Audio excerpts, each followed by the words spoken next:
Lloyd Lobo, welcome to Build Sell Radio. Thank you for having me. Long-standing fan. I'm super excited. I have like goosebumps here because coming out of university, Built to Sell was one of the first books I read. And I just found out that it was a parable. I thought it was your story, but that's what I connected with. And that was my first exit story I had ever heard. So I'm super pumped. Well, that makes me feel amazing. And I'm thrilled. And now it all comes full circle because we're going to talk about your company, Boast.ai, and the amazing exit you had.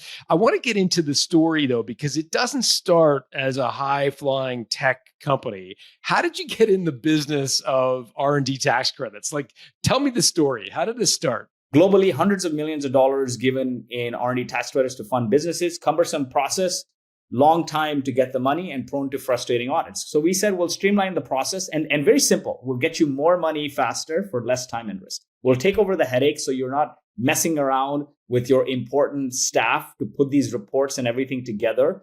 We'll get all your data, we'll file it, we'll defend you in the audit, and we'll make sure you get the money as soon as possible. So that's now, there are a lot of R&D tax credit consultants who charge, oftentimes like a success fee if they get money. How were you guys different, or were you?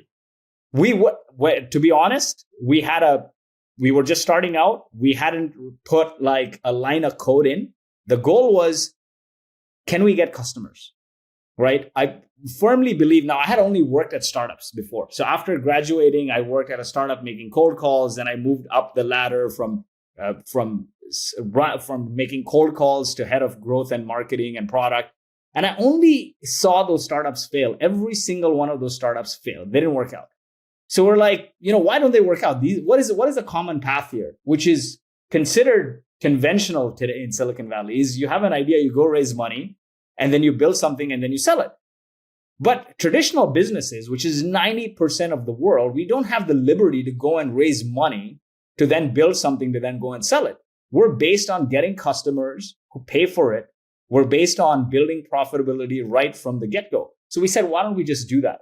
So we went and started cold calling to get customers. That was step one.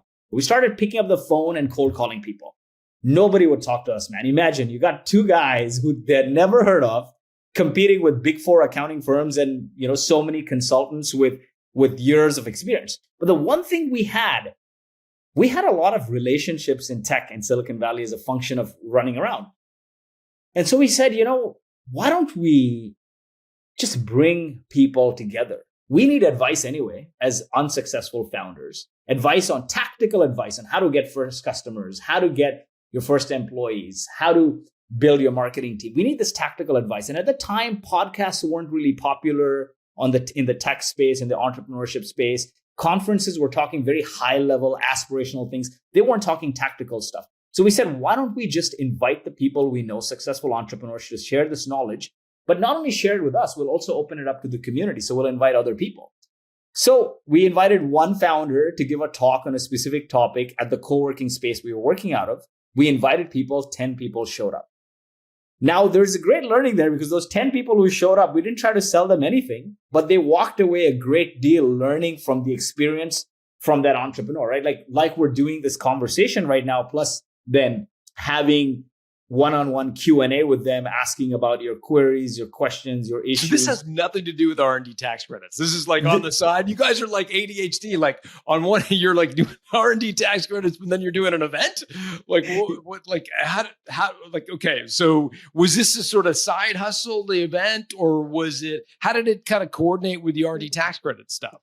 So the thesis there was our mission, our vision at Boast was to help entrepreneurs, help innovators become successful, right? Every dollar spent in innovation returns 20 to the economy. Vaccines, robots, clean drinking water. Yet most innovators fail. So our goal was to make them successful. How do we do that? By bringing them money. But what do they need to do with the money? They don't know. You got a bunch of cash. How do you spend it? So we said, we'll bring them the knowledge and know-how on how to spend it, right? From the people who've done it before. Sounds like the Simon Sinek start with why, like why is very high level, how and what is exactly very different. So our purpose was enabling innovators to change the world. Our how was bring you money to fund your R&D and bring you the know-how to execute your R&D. And so we said, okay, this will be the know-how. We'll bring somebody together. But you know what that did effectively? It's a classic case. If anyone has read this book by Robert Cialdini, which is called Influence, right? It's a classic case of the book Influence, because what we were doing is giving before we get. We were building influence through reciprocity, right? We started bringing these people together who would learn a great deal from a speaker of influence who was an authority. We would not sell them anything. Now, all of a sudden, you got two guys who have zero brand, got the brand rub of the speaker. Because as a function of that speaker coming, and we've had some massive speakers like the CEO of Twilio and so Marketo over time. When you say we've had, this event started to take on a shape of its own, and it's something you've continued on all this time, right? Exactly. So the first event we did, we called it just Pizza Nights. 10 people showed up. Then we were like, this is great. People wouldn't pick up the phone to talk to us. They would slam the phone on us. But we host an event advertising this speaker, and we cold emailed everyone, and 10 people showed up. It's a win. At least we got conversations. What were we trying to optimize for really is conversations, right? Because conversations is the leading indicator of people buying from you.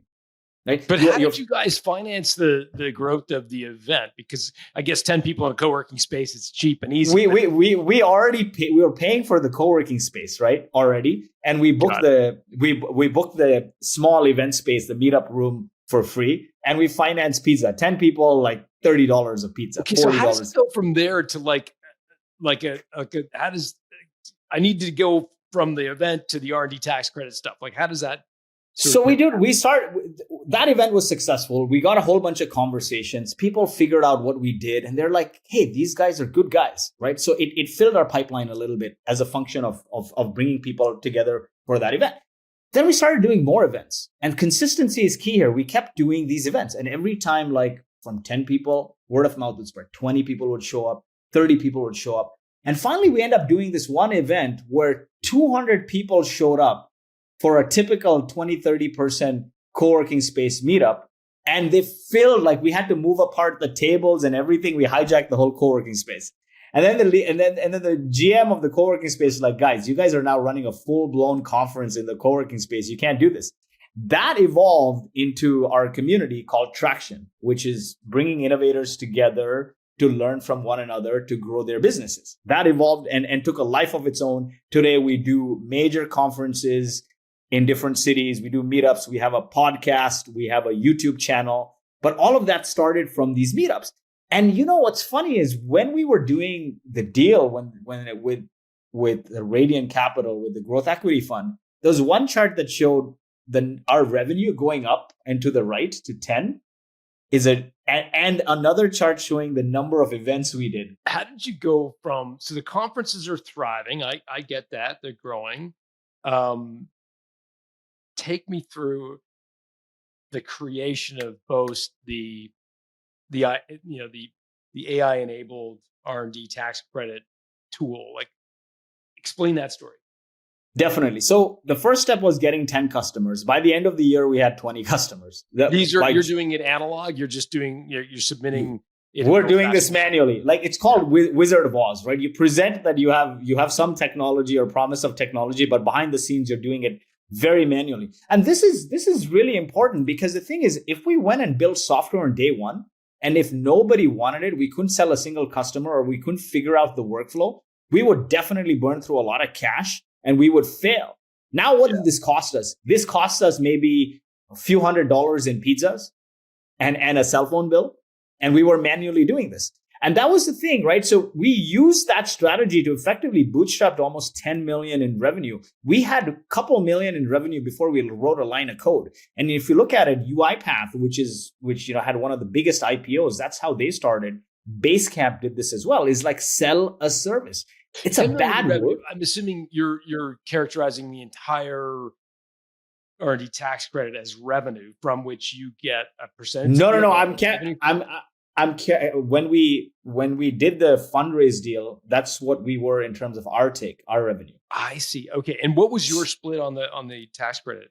So the more we get the customer, the smaller our fee gets. They started believing in the service. We were getting them the money without any headache. They were getting more money compared to other consulting firms, and they were getting it faster without the audit risk. So that started to happen. Our customers wouldn't leave us. The word of mouth started to spread. We started to do more and more events. But what it ended up doing once we got to like 50, 60, 70 customers is by doing that work manually, we got to learn the exact step-by-step process to deliver them outcomes, right? So we knew now, Alex coming from a big four firm, what their process was. Their process was come in at the end of the year and ask the company's CTO or CEO, tell me what you did in R&D last year that meets this narrow criteria. How many people remember that?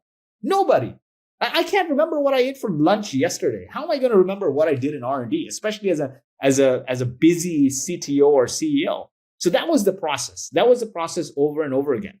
What we started doing, our manual process, was collect the data. The data exists in the system. Collect the data, at least proactively, at least once a month or once a quarter. Have a conversation with them, analyze that data, and then proactively build the claim and the reports and then file it. As a function of that, our claims started getting larger than the competition. Our audits were a slam dunk. We were near 100% accuracy on the audits or success rate on the audits. And we could then finance those claims also saying, hey, the government takes you so long to pay, but our success rate is good. So we can front load you the cash. So why wait for the government to pay you? Use Boast, get your money now. So understanding that workflow was key because now you know exactly what to automate to scale the business. So we were collecting.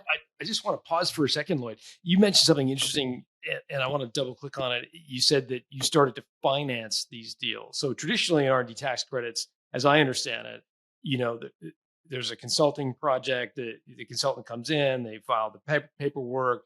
The government takes months to adjudicate it, and then a check comes in, and the consultant gets a share of it. In your case, you were doing that, but instead of waiting many months to get the money, you were fronting the money. How did you get the cash flow to do that? So we got the cash flow to do that by, again, selling stuff before we have it. We did a deal with Brevet Capital, and they made available a line of credit for $100 million.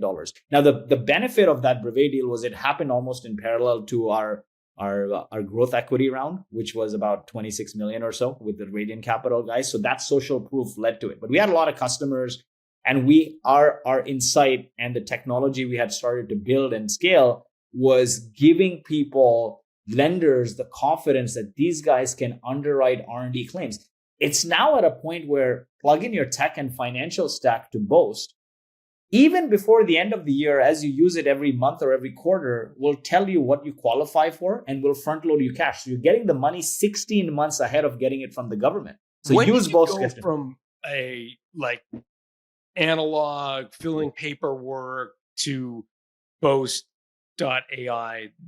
So Boast.ai was incorporated in 2017. So here was the learnings. We started the company in 2012, January 2012 or so. And in parallel to doing Boast, we did another AI company called Automatically, which was a chatbot built on top of Zendesk in 2013. That failed for a variety of reasons. We couldn't get the tech to work. We launched with thousands of users and we couldn't get the tech to work. It was spitting out gibberish. It's what you might call now how ChatGPT or Intercom works. Looks at inbound customer queries and responds like a real human. Then after I did another company, which was an AI sales assistant, which was venture-backed, raised $6 million. It was incubated by the investors. And it was basically before the call, it prepares you for the meeting. During the call, it guides you through the selling process. And after the call, it updates your CRM and tells you what to do next. Couldn't get that working either. That died with 10,000 users and burned through $6 million in cash, all while Boast was going on as a consulting firm. After that incident, we're like, you know what? Let's give up this chase to find the sexy thing, the sexy unicorn business. We have a company where people are paying us money to get them money. Let's just build the technology based on our learnings from failing those two AI products and build that. So 2017, we incorporated Boast.ai. .ai wasn't even a thing. We easily got the domain, of course. And we the meetups we were doing had now evolved into Traction conference. And so we announced it at the Traction conference. And that was the journey. So when you look at it, right, any manual service is digitizable. It's automatable. If you think about it very calmly, there's 4 or 5 things you do. Like in our case, we collect data. That is step 1. You need to collect data. Now, if you're collecting that data with shoeboxes and emails and Excel, the very first thing you can do is build integrations, right? Every tool a company uses, let's say for project management, they use Atlassian or they use Asana. They have APIs. For finance and payroll, they may use QuickBooks. They have APIs. You can pull that data in automatically. The next step is you got to write code to normalize that data, because the financial data is zeros and ones. The technical data is unstructured data. It's all over the place. So you got to flat it, normalize it. The third step is you analyze that data to make sense of it. Hey, where does this go? And what does that do?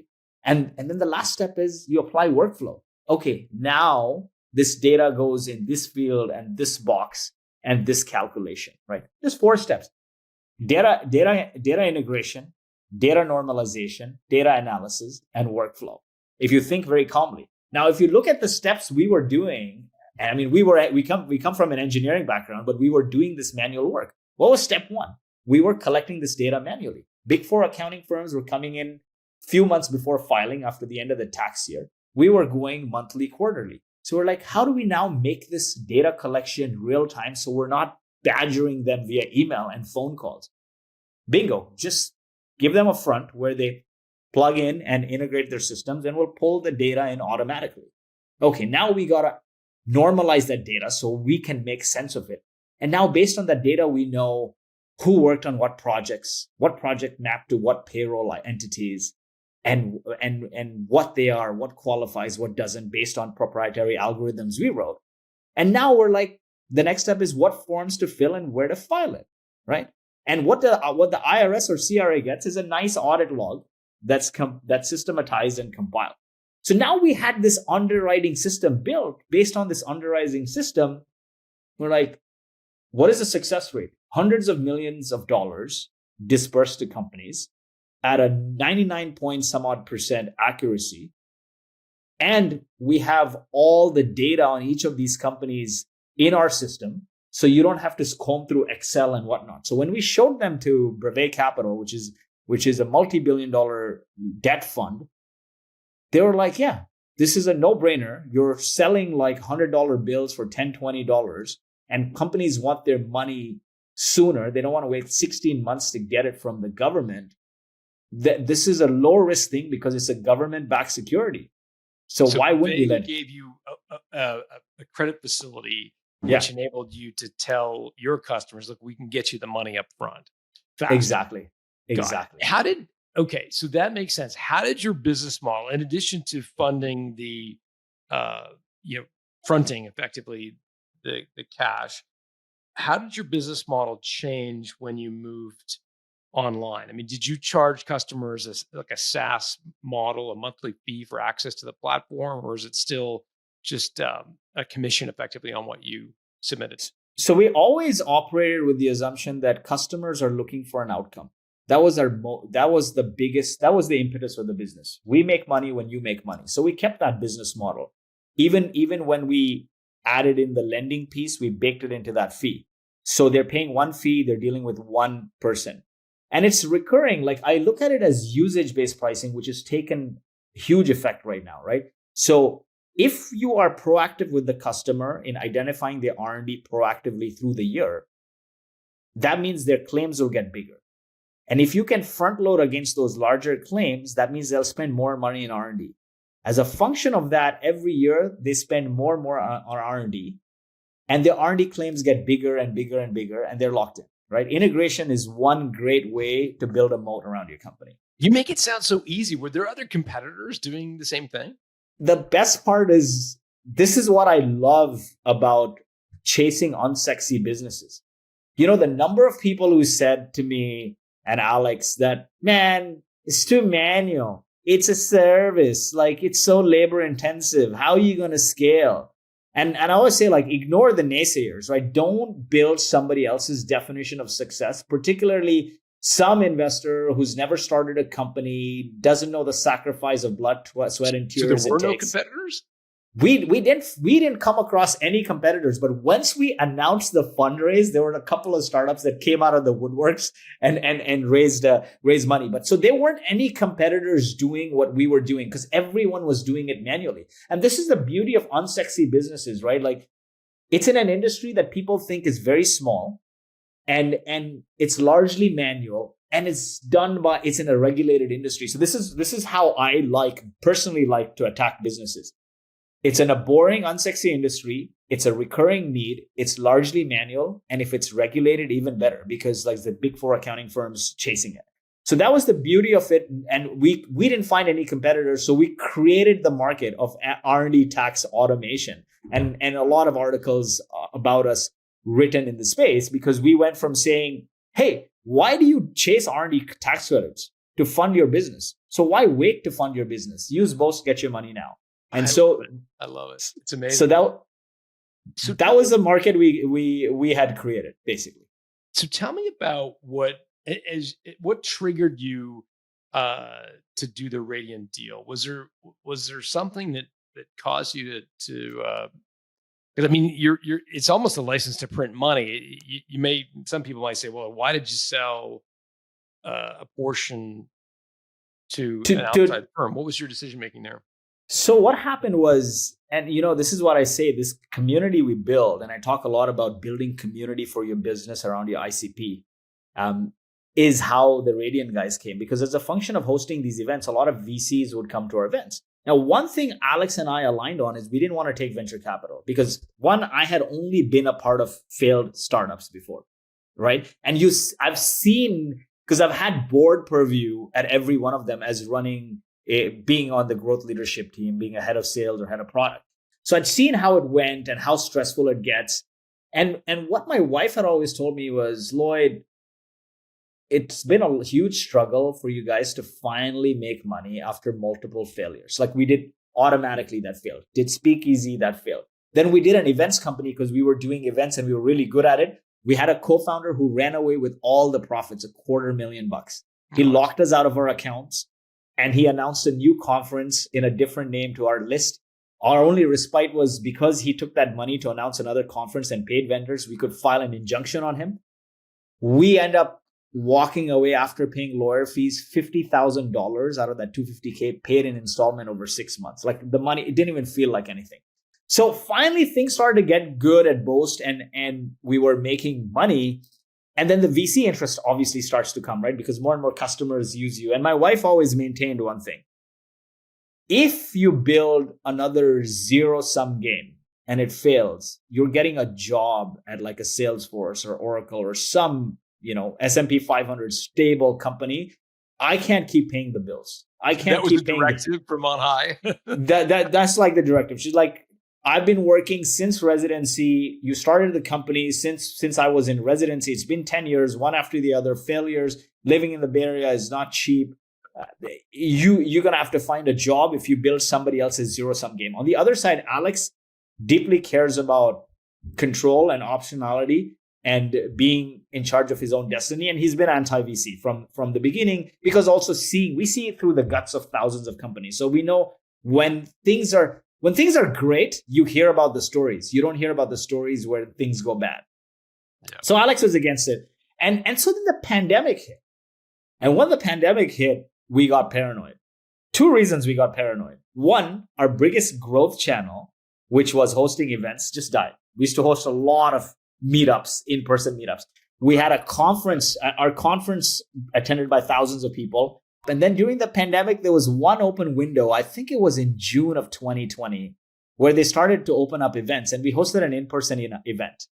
And we did a VC panel. And through some introduction, the Radian folks came. They met a lot of great people. One of the partners. Are they a venture capital fund, a private equity fund? How would you characterize them? So Radian Capital is a growth equity fund. A growth equity is a mix of VC and private equity. So usually if founders are in that 5 to 15 million in annual recurring revenue range, largely bootstrapped, there's another path You don't have to sell your whole company and go the PE route, which is usually reserved for much larger companies. Or you don't have to play the zero-sum game and go the venture route. Growth equity lets you liquidate some of your stock while still maintaining a good stake in your company. How much did you guys sell? So we sold touch over majority. So like touch over 50% just to tip the scale in their favor. So you and Alex both pushed in total over 50% of your over shares 50 of the deal. Exactly. Okay, so walk me through that. You have them at the conference, and did they sort of like approach you and say, "What's?" That's precisely what happened. Now, because of the pandemic, we're doing all these webinars. We're everywhere now. Boast is like getting hundreds of people come to our webinars with big name CEOs. We started getting hit up by other VCs as well. Oh, we're seeing you everywhere. We're seeing you everywhere. So these guys come to our event not knowing that, our event's called Traction. It's not called the Boast event. And not knowing who hosts this, they asked like, hey, who hosts this? And I got in touch with one of the partners, with the CEO of the fund or the founder. And he basically asked me to join their venture partner network. Hey, refer us deal flow. You have a massive community. We'll give you carry in the deals we get. And I'm like, listen, man, I'd love to do that, but I don't have the time because we have a business to run and it's the pandemic. And he's like, what's your business? So I explained exactly what we do and his mind was blown.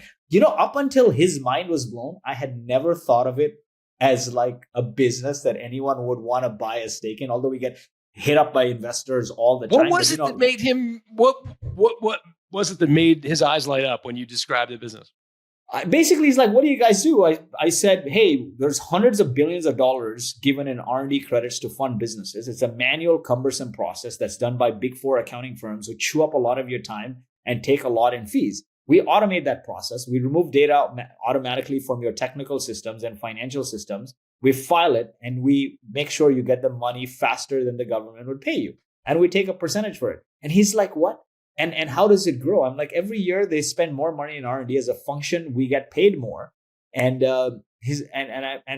we use these traction events, like how you came to us. We use these traction events to do demand generation. And our BD guys are just are more like community managers. And when they make calls, people are already familiar with our name. And he's like, so tell me, you're selling like $100 bill for $15, $20. I'm like, yeah, that's a good way to put it. And he was lit up. And then he's like, man, I'd love to invest in the business. And, in my head is ringing. Alex is like, don't ever give up control. We don't want VC money. And my wife's like, listen, if you do somebody else's zero-sum game, you're getting a job at like Oracle. Like that is the death of an entrepreneur. Get a job at Oracle. You're like between a rock and a hard place. Like exactly, right? And my wife and Alex are like almost one. It's like I work married the same person I personally married. Like they're very similar. Yeah. And so I'm between a rock and a hard place. And he's like, no, let me explain what we are. We're not a traditional VC. We're growth equity. I'm like, what? What is growth equity? I'm like, aren't you just like PE guys masquerading as VCs? What's going on? Then he explained it to me. And the shoe dropped for me when he said, you know what? We don't have to make this capital go on the balance sheet. You can take a huge chunk of it and de-risk yourself. And I'm like, I had to pinch myself. I'm like, what? This is true? This happens? And he's like, yes. And he explained to me, and then he had a partner in San Francisco, and I met that partner in person, and that he explained to me. And then I told Alex about it, and Alex is like, yes, this is legit. It makes sense. Now, Alex is a strong legal mind as a function of him. Like he's very well read. He's very well researched. He's like the nuts and bolts that makes the stuff happen. I am the bouncing off the walls, the face of the company kind of guy. So Alex verified it. He's like, this is legit. We back channeled some references for deals they had done. And anyway, like the partners had worked at Bain. So it was a fun, like sort of spun out of Bain in a way. So they had good credibility. So we're like, this is real. We could be rich. Let me just pause there and make sure everybody's following along. So with a venture capital deal, you can raise some money, but that money is not for your genes unless there's something called a secondary, which is usually pretty modest. They want to keep the entrepreneur super hungry, right? So maybe a couple $100,000 to pay off something short term, but really they want you to sort of be very hungry. Whereas with growth equity, what you're saying is that they're going to buy a chunk of your business, and you can actually take that money and put it in your pocket, not necessarily reinvest it in your company. Am I getting that correct? That is correct. And that was mostly Alex's criteria. We have built a profitable business with a clean cap table, with good gross margins and net profits. The money can't go to the balance sheet. We spent so many years building this blood, sweat, and tears. The only way to trade a spot on my cap table is if the money is not going into the bank, into the balance sheet, it's going in my personal bank account. And like, give me the numbers at this point: revenue, profitability. Where are you guys at? We were 5-ish, and I didn't realize, but we closed the year with 10-ish. So that growth happened really fast in that time. So about 5 million with direct line of sight end of the year to like almost 10 million. And that's revenue. That's annual recurring revenue. Yes. Got it. And then what would profitability be on that ballpark? So when we got to 10, we were like maybe between 30 and 40 people. It's been a couple years. I can't remember. We were very lean. We didn't even have a marketing person on the team. So I would say we were north of 30% net profit. Net profit, not even gross margin. Yeah, this is net profit. So we're a profitable company. Yeah. So this is 30, 40% net profit. So we're humming. And so when you're humming like that, you're already doing this math. You're like, why do I need somebody else's capital? We freaking bust our balls and squeezed ourselves blood, sweat, and tears to finally get to a point where we can take meaningful money from the company. Now somebody wants to buy a chunk of it. Why give up that control if it's not translating into meaningfully de-risking us, right? And so that was the consideration. Why? Like, I mean, a company that did almost 10 million or just on the, like, it was a company doing 8 figures in revenue at like 40-ish% net profit. If you keep running it, it's lots of money. So then why would you do a deal like that? Only 2 reasons. One, the pandemic happened, and we're early in the pandemic, and we knew how we hustled to get customers, do events. Like, even I was manually editing videos, and everyone was all hands on deck. So this brings some calm to the personal life. We didn't know where this pandemic would go. So one, it de-risks us. 2, it gives us enough stake in the company and puts a little bit of money and expertise to the company's board and balance sheet. So now you can play the long game, right? Because a lot of the times what happens is founders, we burn out, man, especially as bootstrap. You know this. You've seen this all the time. You burn out, you get de-energized, bills come up, family happens, kids grow up, and you realize, man, I've been working in the business, running, and I miss like my kids. That was the case with me. My kids, I had no relationship with my kids. So that was, I had none. Like I had 2 kids prior, and my kids would always say, "Dad, you're always working. We never see you. We never see you. We never see you." So that was one of the other things. You burn out, no time for family when you're bootstrapping. Now this brings some calm. You've de-risked. They've put some money on the balance sheet, so you can use it to hire people, to create bandwidth for yourself, and things look positive. The other thing as a bootstrap founder is when somebody believes in you like that, to let you de-risk while also helping you play the long game. Now you feel like I have a companion, I have a partner. Now I can play the long game. Otherwise, you're running alone, it feels, right? You need a lot of fortitude to keep running forever. Okay, so let's get into the Radian deal. So you're roughly 5 million, but on your way to 10. How did they think about valuation? Like, how did they value the business? So, and maybe we added this part, I'll give you ranges, but generally growth equity firms will want to invest very modestly, right? Because they're liquidating the founders. And generally what they want to do is make 5 to 7x their investment in 5 to 7 years. That's their MO, right? And the way to value the deal is is looking at that, like revenue, profitability, growth rate. At the time, the market was going 20, 30x, as you know, during the pandemic. It was starting to shift in that direction. But if you see what's happened with that market, is a lot of people with 1, 2, 3 million in revenue raised at 100x, 300-400 million valuation. And now they ran out of money and haven't hit the follow-on growth metrics. And if they even have to raise $1, it's going to be at a massive down round. This happened with one of our competitors that came high flying. and it wipes out the whole cap table. So they're done. So we raised at a very modest valuation, and I would say generally it's in the 6 to 10x where what you'll get from a growth equity fund. The average being about 8. Right, 6 to 10x ARR, annual recurring revenue. Annual recurring revenue, like 7 to 8 being average. So like if you play that on the 7x ARR, want to return 7x in 7 years is a good number, right? So 777. So you were in that ballpark. That we were in that ballpark, and usually depending on where you are in the year, you can negotiate like not current but 412, right? So the market was heating up. Now the market is a point where it's an investor's market. So the public markets are trading at 4 to 6. So you'd be lucky to get 4 to 6, right? Yeah. So so let me get this straight. So you talked that you're at 5, you're going to 10. You kind of go back and forth on the valuation somewhere in the 6 to 10 ARR. And I appreciate, perhaps can't say specifically what it was. And I totally appreciate that. What were the deal terms? So let's say they value the company, just for hypothetical terms, let's just say it was 8. So 8 times 5 is 40. They're buying half or 50, a little bit more than 50. So they write you a check for 20, let's say. Just again, this is hypothetical, not necessarily the real numbers. But if they write you a check for 20, is that what I said? 5? Yeah, you said 20. 40, yeah. And then so 20 would get you more than half the equity.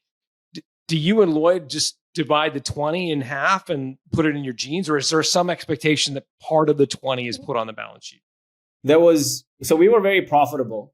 So we maximized what went to me and Alex and was one early employee who was there with us from the beginning. So you didn't have to put in, like, it wasn't a requirement of the investment that you. There was a little amount to go on the balance sheet. How do you know what proportion of the funds of in this hypothetical example, the 20 million, you have to keep in the company versus put in your genes? Like what are the words they use in the? It was all negotiation, right? They make an offer. They make an offer for how much money off the table. Obviously, like, part of negotiation is you do the math on what works for you. And if you're on the upside based on how much money you're going to make as a company, right? Then you just say, you know what, that doesn't work for me, right? Yeah. And Alex is a great negotiator. So we doubled that. So I'm curious about the actual vocabulary, though. Like, I've heard VCs refer to it as a secondary. It is. So they use the terminology used between growth equity and VC is very similar, right? So they'll say secondary, right? Or money off the table, whatever it is. Like, I think we use the term secondary a lot. And then there's, of course, due diligence, technical due diligence, financial due diligence, customer interviews, back channel conversations. That due diligence went from a 30-day term sheet to, like, it was a 30-day close, but we were a bootstrap company with not many buttoned up systems. So it ended up being probably a 60, 70-day close. I want to get to the due diligence, but I just want to understand the deal. So there was this cash paid. Basically, they value the company. Yeah. They made an offer for funding, right? Yeah. And we negotiated on what goes in the balance sheet and how much we take off the table. Then there were a set of terms we negotiated, which is very helpful because Alex comes from, he's very strong legally, given his wife's a corporate lawyer as well. And so we optimize for things like control. We optimize for things like 2 board seats, right? We optimize for things like dilution rights, right? Like liquidation preferences. Yeah. So when you say you optimized for those things, you got 2 board seats. You could influence the direction of the company. How many board members were there? There were 2 of them, 2 of us, and then tiebreaker, so 5th board member. So we're still 5 board members. Got it. Okay, so there's that. So you've got influence over the final, but you don't have full control. So the preferred shareholders are the investors. We got common, but the liquidation preference was 1x. It was all clean. Basically, there was no full ratchet, drag along, none of that stuff. Like it was very clean. In fact, Alex took the agreement and I think provided an agreement from our starting point, and they were very generous and gracious in accepting most of them. And so we maintained 2 board seats. And do you continue to hold that portion of equity that you didn't sell to Radian to this day? Yeah, we hold more or less of it. We gave a bunch in stock options. We brought in a professional CEO as a CEO as well. Got it. Okay. How was that experience for you, bringing in a professional CEO? Initially, I think what happens is everyone sees the rosy picture, right? Could I pause for 1 second? Yeah, for sure. Quick?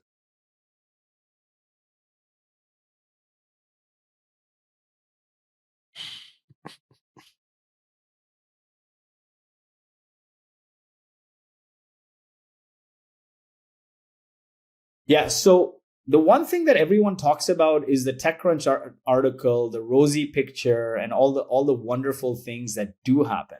But what people don't realize, and you may have seen this in the hundreds of thousands of interviews you do, is no matter how good the financial outcome is, leaving a company you started that you sacrificed your family for is fraught with mental health issues. So after that deal happened, we got so busy with the due diligence that I neglected my family completely. And my wife would say all the time, like, you're not spending any time with us. You've gotten so bad. You've gotten worse during this pandemic. And I'm like, listen, we're in the middle of a due diligence. Let the deal come through and I'll take everyone to Bora Bora, right? We'll take everyone to Bora Bora. My family, my sister, my parents will go to Bora Bora. The deal happened. And you know what's even funnier is for the last 10 years, I've been telling my wife that I'm going to retire at 40. Okay. I've been telling her this every single day from when we got married, right? Her parents weren't fans of me because she's a bright doctor. She got into medical school in second year of undergrad without MCATs. I was a bumbling idiot. Imagine. Yeah, I was a bumbling idiot, startup to startup. So I kept telling her, I'm gonna retire at 40. I'm gonna retire at 40. I kid you not. This was the summer, and I would still say it. We hadn't even had the conversation with Radian, and I'd still say it. And she's like, I don't know how it's happening. The wire hit my bank the week of my 40th birthday. Everyone around me had goosebumps. Okay, this was the craziest thing. Everyone around me had goosebumps. And then we booked everyone to Bora Bora. 2 days before the Bora Bora trip, I got hospitalized with COVID. I got bilateral COVID pneumonia. It was the time of Omicron. My lungs were shot. I wake up one morning unable to breathe. The Bora Bora trip never happened. Now I'm in the hospital because it's high, sort of high contagion time. Nobody's allowed to see me in the hospital. The people wearing spacesuits and walking in the hospital, and they set up a 24/7 Zoom. They set up a 24/7 Zoom. All I'm hearing is people crying in the Zoom, my parents, and I'm freaking out, right? Your heart rate goes down, your oxygen capacity goes down, you get delirious. And I sit there in the hospital and I'm thinking to myself, what have I done? Like my wife's words were ringing constantly in my head. Wake up, stop and smell the roses. And I said to myself, this money means nothing. If I died today, I didn't spend any time with the kids. I literally didn't spend any time with the kids. And that just ate me alive at the time I was in the hospital. Now, obviously, investors have also freaked out. You invested in the company where the face of the company is going to tap out. We invested in both of the founders. One guy is the face of the company, single point of failure. I used to run all the big partnership deals. I was the face of the community. I used to run product. Basically, I was a single point of failure. It's the things that Warren Buffett says, don't invest in companies where you have one single point of failure. Now I'm running product, I'm running marketing, I'm running partnerships. And it was, I think there was like this little moment of chaos. And so came back from the hospital and all of a sudden I find myself in the middle of this chaos. Now the company has gone from 40-ish people to now we're hiring rapidly, right? I've been told numerous times that I'm a single point of failure. So of course we need to find a chief product officer, find a CMO, replace my functions basically. And my 8-year-old comes to me and she's like, Dad, you've gotten worse. You've gotten worse. You promised to spend more time with us. You've gotten worse. And I'm like, we went from 30, 40-ish people to over 100 people. We got to make sure we do right by them. And she's like, Dad, why don't you go and work for somebody who thinks like you so I can have my dad back? And I still didn't learn. A couple of weeks later, we're in an offsite in Austin, me and my co-founder. My phone is always down when I'm in meetings. Many, many hours later, I pick up the phone and I had like 20 missed calls. It was my wife's best friend. And she's like, you're such an asshole. You always do this. Your wife's in labor for a third kid. So it's the third time now my wife's in labor and I'm not at home. And I had to take the next flight, which was the next morning. And I barely made it to the birth of my third kid, my son. And at the same time, all this stress, now imagine, went from this high of coming into money, going from piss poor. And I think one of the first thing I did when I came into money was my parents, unknown to me, had put a down payment on our house because we couldn't afford to pay rent when things were hard. They put a down payment on the house and they're like, at least you're paying towards the mortgage. The first thing I did was I wired the money to their bank because they didn't tell me when they were putting this down payment, they gave it to my wife. So I wanted to make people whole. And then I said, we'll book the Bora Bora trip, which never happened, got COVID, went into this like now hiring lots of people, trying to make sense of it, right? A company that was largely bootstrapped now has new partners, imagine adding like 80, 90 people in a span of 8-9 months. It's crazy. Yeah, it's insane. And we brought in just to be clear, did Radian, in addition to giving you and Alex a bunch of cash, did they also put additional money on the balance sheet to fund that growth? I know you said there was a little bit. There was a little bit of capital to fund that growth, and plus we were also profitable. So you were pouring all that money back into the company because it's generating revenue. $1 turns into 2, turns into 3, so it made sense. That's actually an interesting question. So with the growth equity round, before you sold a portion of your business to Radian, you and Alex were the owners. The business was generating 5 on the way to 10 and very profitable. So were you pulling cash out of the business in the form of dividends prior to Radian? Very, very little, because we were reinvesting everything in. We were reinvesting everything in, right? Okay. And that was the thing. We were reinvesting back in the business, and so that was the thing.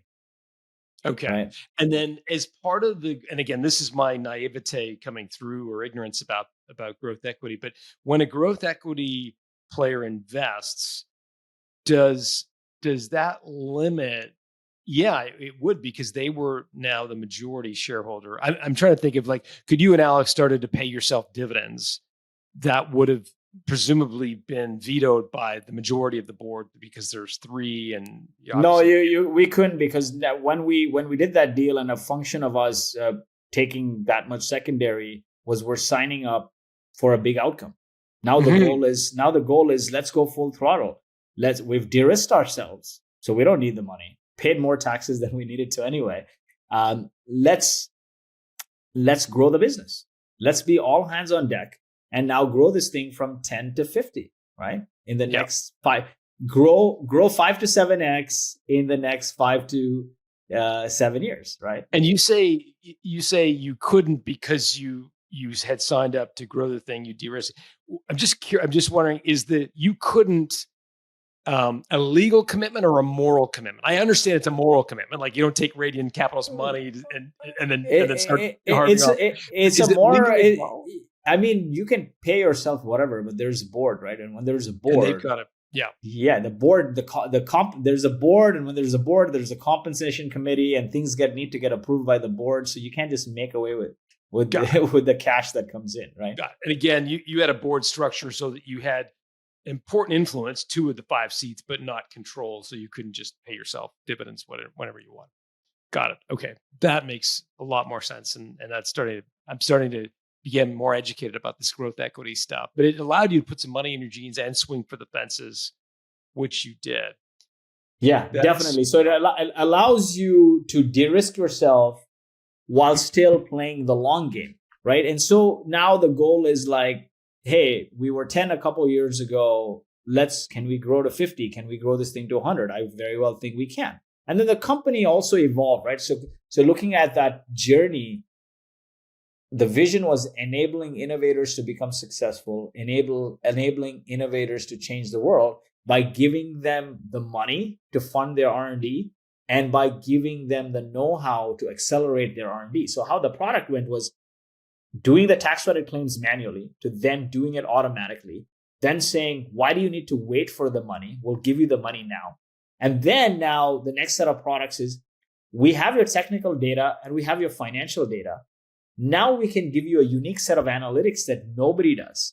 Who you should hire, what projects you should invest in to accelerate that's your the R&D. evolution of the product. That is the evolution of the product. Cool. So going to an R&D intelligence company, and that's why the gentleman who's the CEO of the company used to be the CTO of 𝙁𝙊𝙐𝙇𝙇, which is trading at 10 plus billion market cap. So we got good people on the team to shepherd it in the right direction. But so coming back to that incident of, I almost missed the birth of my child, barely made it. I was under a lot of stress.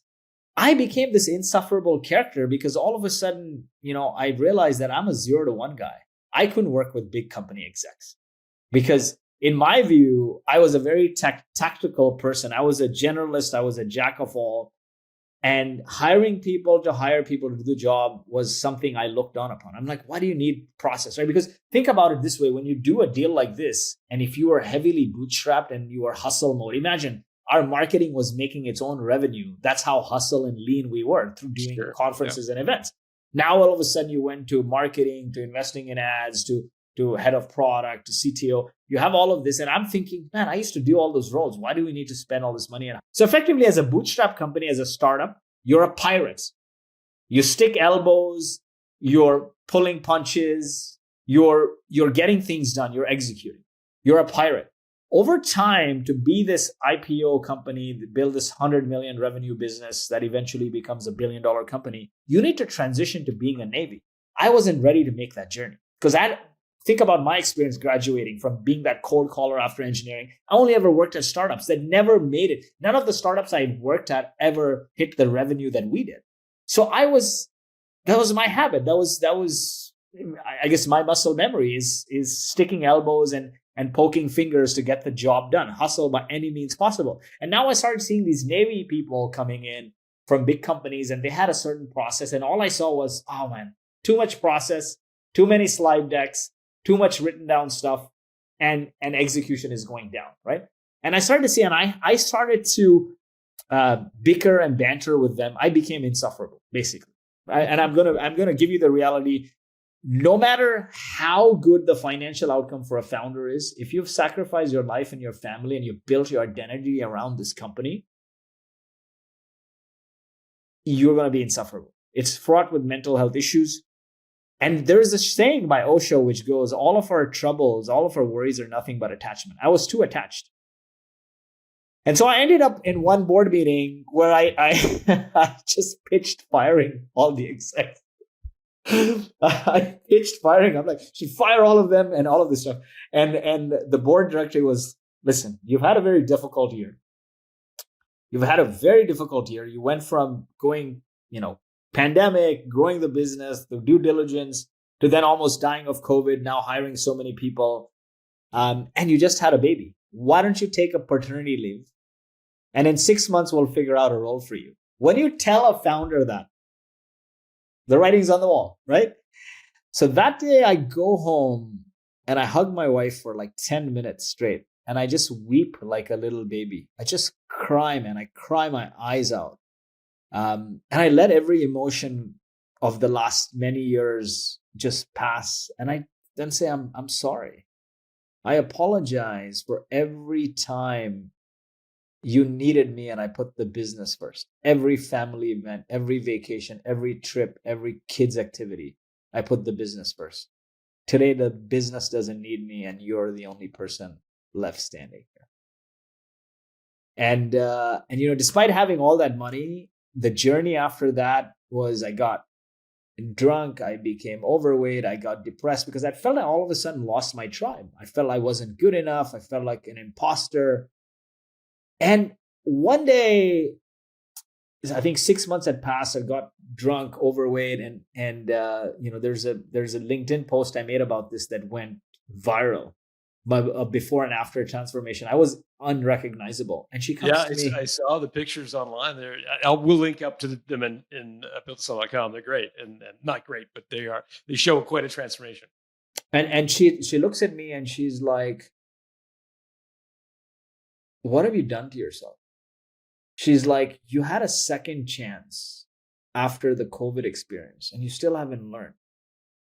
If something happens to you, we're the only ones who will be holding the bag, your kids, which you have 3 of right now."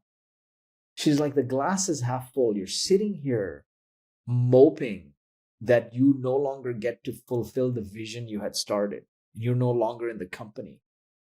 When you're in a position to pick up and move anywhere in the world, people would die to be in this position." And so she's like, "You got to pick yourself up and change a few things if you want to be able to play the long game. Life and business is a marathon, it's not a sprint." And that day, incidentally, I was having lunch with the president of Atlassian, Anu. And she told me, and this company is worth 40 billion now, one of the most valued SaaS companies. And she's been a longstanding traction speaker. So we're having lunch and she says, "Hey, I wanted to quit Atlassian. After 15 years of burnout, I went in to hand in my resignation and the CEO said, 'Don't quit, take the time off you need.' And so she took a sabbatical, went stargazing in Atacama Desert, did animal rehabilitation, things that were fun for her. And she came back energized and ended up becoming the president of this $40 billion company. And she said, self-care is never selfish. It's good stewardship towards the only way you can create value in the world. Take the time off." My other mentor, Jason Lemkin, founder of SaaStr, said the same thing. Just go away for 6 months. Just take a break. And that night I couldn't sleep, right? All these things are echoing in my head. In the corner of my room, I see my Peloton bike.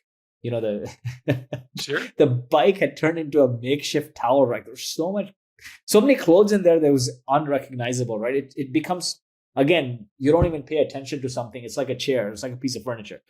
So I remove the clothes from it and all the crap on it. And I hop on, pick this instructor, never forget her name, Robin Arzone. She was coming off maternity, postpartum lows, couldn't ride as well. And she was saying, I don't feel as strong. I used to be able to go as fast and at this resistance and speed. And I can't. I feel like crap. I'm coming up. I feel miserable. And then she just screams out, self-pity is toxic. You don't need that shit. One crank, one shift, one walk around the block. I can. It starts with one. And the Eye of the Tiger from the Rocky Balboa movie was playing in the background. Those 20 minutes went like 20 seconds. I felt instant connection to her because I was coming from pain, as was she. The riders were high-fiving me.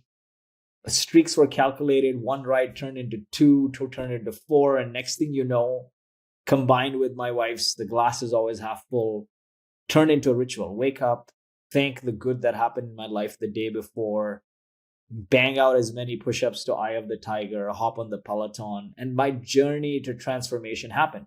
But the one thing that occurred to me was, it was the environment that I was in that played a big, big part, right? So you're in Silicon Valley. Everyone around you is a founder, an entrepreneur, a VC. Selling 50 some odd % to a growth equity firm and having a cash outcome may be good for you personally, right? It like de-risks you. You came from being piss poor. It's money that you've not seen or won't see in a couple of generations. It's life-changing money. But for most people around you, it's chump change, right? Or so that is the aura of the Silicon Valley unicorn porn. And so more and more people I talk to is like, oh, why did you have to do this? You should have played the long game. You could have built a unicorn. And I'm like, I still own, me and Alex still own close to 40% of the company. We can still, but like, it was frauded upon and that was eating at me too. And that's what my wife said, like, change the environment. You're doing all this meditation, medication, fitness, diet, health.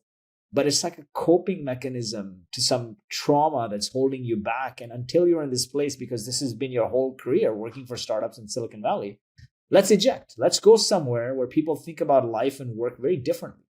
And we had a lot of families. So me and her were both refugees of the Gulf War in Kuwait. A lot of our friends had ended up moving to Dubai. Dubai is like a safe country, safe city, perfect mix of Miami meets Mumbai. And it's like Disneyland for adults. It's like the Truman Show. Nobody talks about bad news. Everything is done for you. Everything is delivered to you. Everything from your doctor to your chiro to every help you need, cook, driver, everything is taken care of for you. And it's a fraction of what you would pay in Toronto or Silicon Valley or Vancouver. So we end up moving to Dubai. And, that changed my perspective on life, because nobody cares about your unicorn and nobody cares about what you do, and made new friends, rekindled with childhood friends, rekindled with a lot of cousins, a lot of relatives, and got re-energized. And in that time that I was there, I realized that, hey, man, like this American dream, we spend all our time working, right? Work maybe 60, 80 hours a week. Commute an hour early, leave an hour early, come back an hour, stay an hour late, right? Pick, drop kids. And maybe you have just enough energy left after work, staying long hours at work, commuting, because you can never afford to live next to work if you're in the city. And doing all these chores, you have just enough energy to have a nice dinner on a weekend with some friends. And then Sunday is planning for the rest of the week. You take a big mortgage, right? You buy more stuff, take more loans to buy more stuff. And you have just enough money left to have a 2-week vacation a year, which you go to like an all-inclusive place and feed into this processed diet. And then what? You retire at 65 and the life expectancy is 78. You retire at 65 and you die at 78. And those 12 years... depressed, you're Lloyd. and those 12 years are not functional. They're not functional. So I felt like I'm fortunate at 40 to be able to live the life I wanted to live. So why feed into this rat race and try to build somebody else's definition of unicorn? Because that's what everyone knows. So Lloyd, I have to ask, so you had the meeting with the board chairs. It's like, go take some pat leave, get out of Dodge, just do some self-care. What happened when you were finished that? Did they say stay home? Like, we don't need you anymore? Did you go back into the company? Like were you effectively fired? If you can use those terms in traditional terms, like how did that actually get sort of resolved in the end? So what ended up happening was, like, me and Alex were yin and yang. With me leaving the day-to-day first, I think, he wasn't happy there either. It got twice as stressful. And so, the board came to the consensus that I think, Alex was going to step down as CEO and make room for a new CEO. So you both left as day-to-day, and we left day-to-day and transitioned to the board. Alex also moved to Dubai with me. So we end up living next to each other for that time. And life was good. Life was great. But you know what? I had to go through the journey. And you know what is one thing I tell founders now? When you start a company, great companies, great cultures are built on great alignment. If you're not aligned on values going in, it's always going to cause friction. So one of the most important things to write down is, what is your personal definition of success? How much money you want in the bank account? And is there a version of the company you don't want to work for?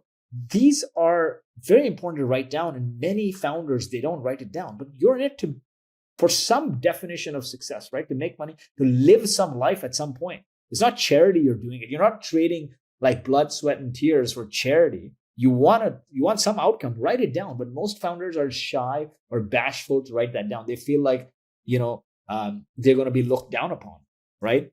That's not true. You got to write it down. At least you and the co-founders need to write it. So I had written these numbers down actually on the insistence of another founder. His name is 𝙎𝙊𝙐𝙇𝙊𝙀𝙊. He's the founder of this company called Poppy right now, but previously Loopio, which was also majority acquired by Growth Equity. Anyway, I wrote these numbers down and I never looked at it. Okay. I had written it in some journal. I kid you not. I found it when we were moving to Dubai. And when I opened that book, as we moved to Dubai, I was looking through all this stuff that came through the move. My heart sank. My heart sank because whatever happened to me was the universe telling me that it's time to move on. And I fought it. Universe giving, I strongly believe in karma and energy. Universe telling me through COVID, it's time to move on. Universe telling me through all the chaos. Universe telling me through like, hey, take this paternity leave. And I never listened, and I fought it. And when I saw that, I became calm. The number I had written down was the number I had written down when I was 28, in my late 20s, right? Mm. And most people, what happens is they never have enough. If you never have enough, you'll never enjoy life, because everything becomes a moving target, and you're chasing and chasing. Yeah. You move it. And I had written down, I don't want to work in a company where I can't be 0 to 1, where like it's big company execs going to scale. I'm always going to be like, I had written forever 0 to 1. So I'm like, what was I fighting? Yeah. That was the word I had written, forever 0 to 1, right? Yeah. And I'd written down a cash number, and I'd written down personal definition of success. So one of the things was, I felt like, growing up to immigrant parents, and marrying a doctor who's very intelligent and educated, I felt like I was never good enough, right? Mm. And so my personal definition of success was respect from the families. So I hit all those check boxes. I had the respect, I had the money, and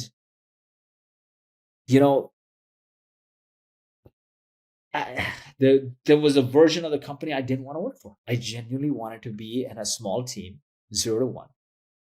And so then I reconciled. It took me moving to Dubai to find that book to reconcile. But I kid you not, if I found that book a year ago, I'd probably still fight. Everyone needs to go through their own journey. Failure and hardship needs to teach you the lessons that you already know. And so I went through that. And so when I ended up in Dubai, I all of a sudden found myself with 4 or 5 hours of extra time a day, right? Because now I'm not working. I'm just running the traction community, the podcast and whatnot. But now I'm not doing any chores. We have help at home. Everything is done for you.